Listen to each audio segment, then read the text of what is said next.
Lettre ouverte à Marisol Touraine. Madame le ministre, je m'adresse directement à vous, au nom de tous les professionnels de santé qui refusent sans condition votre loi de santé. Car madame, vous laissez votre nom à une loi qui, outre qu'elle se situe dans le droit fil du UMPS des lois d'Ouste-Blazy et Bachelot, restera avant tout dans l'histoire comme celle de la mort de notre médecine libérale à la française, en excellence depuis plus de 500 ans.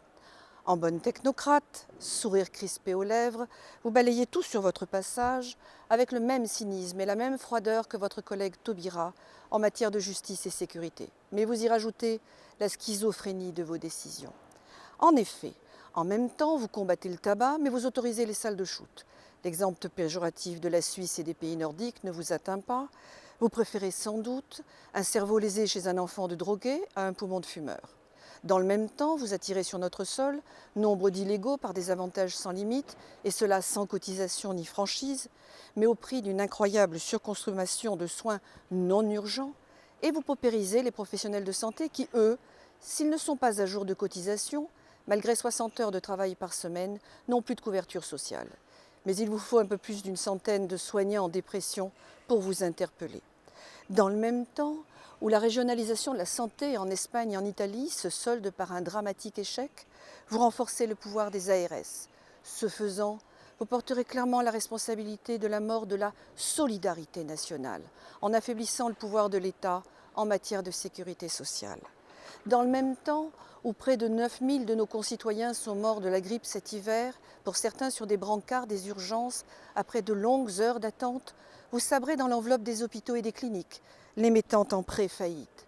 Vous envisagez, sans mollir, la perte de 50 000 agents hospitaliers, mettant entre autres la surcharge de travail sur le dos de leurs collègues et des patients en danger. Et bien sûr, vous commencerez par les hôpitaux de proximité que nos concitoyens affectionnent.